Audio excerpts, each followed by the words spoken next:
Aí a próxima figura de linguagem, e uma das que eu mais gosto, é a sinestesia, a capacidade de nós, através das palavras, colocarmos palavras que traduzem conceitos que estão relacionados aos sentidos humanos, ou seja, os cinco: visão, tato, olfato, paladar e audição. Então, qualquer palavra que remeta à ideia de visão, ou seja, palavras que o conceito só é possível ser entendido porque é através dos olhos que recebemos essa ideia de conceito, por exemplo, ver, observar, até mesmo cores que a gente só consegue perceber, né, com a visão, podem ser usados para expressar ideias, né? Assim como o tato, né? Se é macio, aveludado, áspero, né?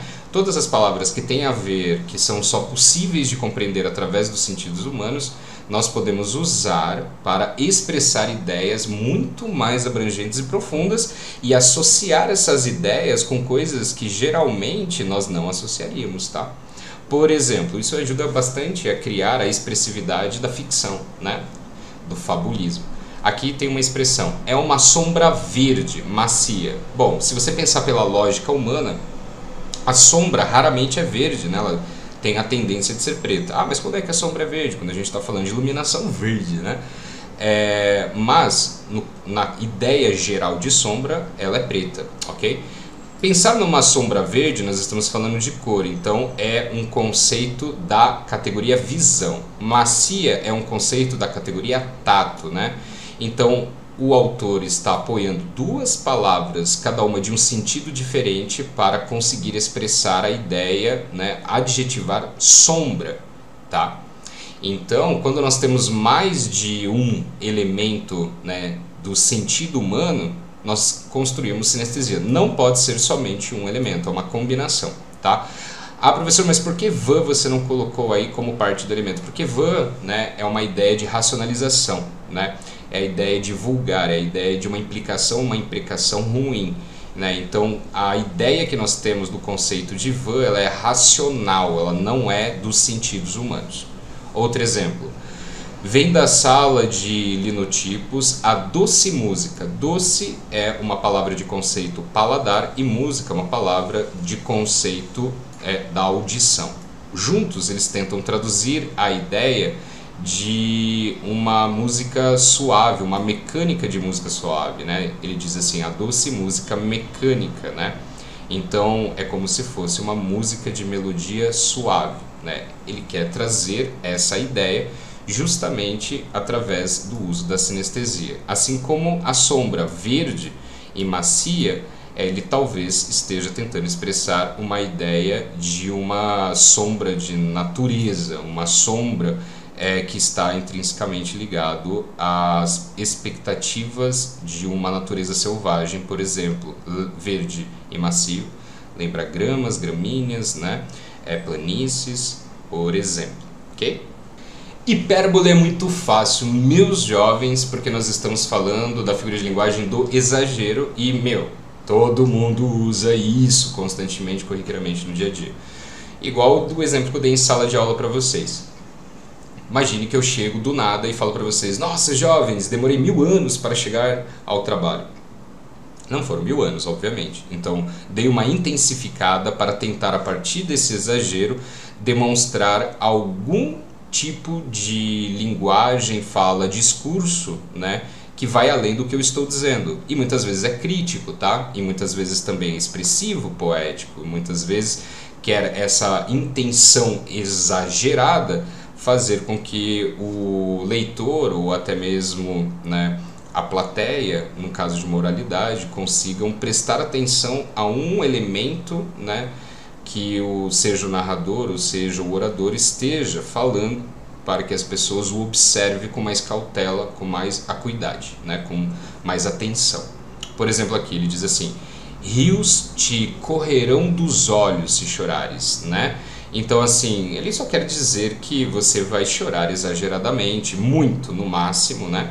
Usando o adjunto adverbial muito. Mas aqui se coloca um exagero que dá até um ritmo e uma estética poética, dramática para a situação dessa tristeza abismal.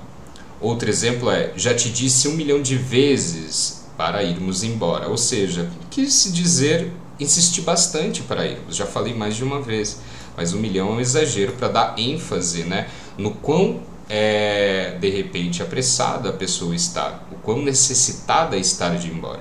Estou morrendo de fome, para dar uma gravidade absurda e fora do normal, quase que uma condição que representaria a ideia de finitude, né? Tipo, olha, se não comer eu vou morrer, né? Esse drama, né?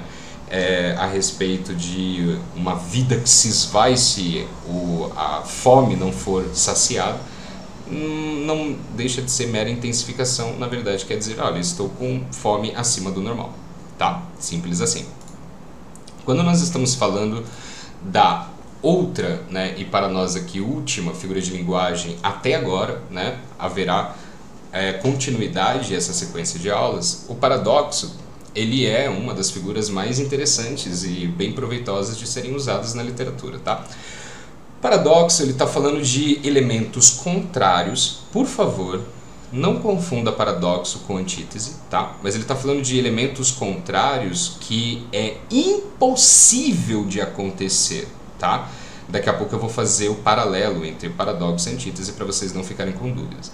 Mas o paradoxo, ele vai representar dois elementos que são contraditórios, e por serem contraditórios, a existência lado a lado, simultânea desses elementos, se anulam, faz com que esses elementos, pela lógica, não possa acontecer, seja impossível. Então eles se anulam.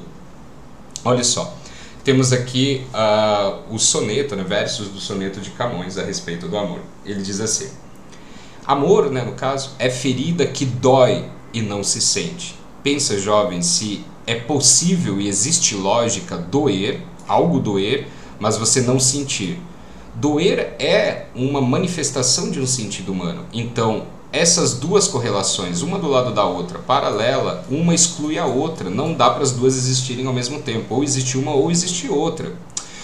Da mesma maneira que contentamento descontente, não tem condições lógicas disso existir. Ou você está contente ou descontente. Um desses dois tem que existir. Os dois simultaneamente lado a lado vai dizer que eles se anulam. Ah, professor, mas por que esse autor Camões, né, escreveu isso? Porque ele quis dizer, né, em palavras até breves, digo, que o amor é irracional. É impossível de traduzi-lo e transcrevê-lo através de palavras tão humanas, sendo que é um sentido tão sublime. Então ele quer dizer, o amor é irracional mesmo, então eu só posso usar paradoxos para tentar transcrever essa ideia, tá?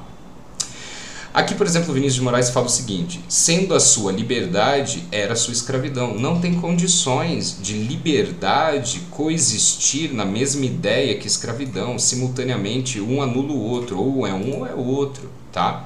Então, sendo a sua liberdade, era a sua escravidão, é um princípio que essas expressões e os paradoxos, eles querem apontar a algum discurso além do que está escrito. Porque se eu falo para vocês que esses termos lado a lado se anulam, por que eles não se anulam?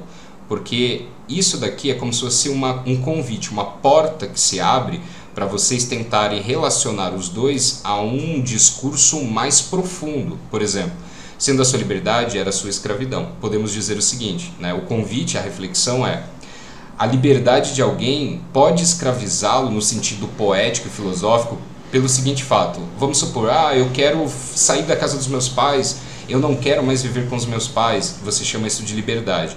Quando você sai, você acaba se tornando escravo, preso da liberdade, porque você acaba de entrar no mundo dos adultos, que você precisa trabalhar, que você precisa ganhar seu dinheiro, construir sua vida dentro de rotinas que não tem nada a ver com liberdade do nível romântico que você expressou quando estava tentando fugir da casa dos seus pais, né, e buscando a sua independência. Dá para criar essa reflexão, esse raciocínio interpretativo através dessas oposições de ideias que são conflitantes, tá? Ok?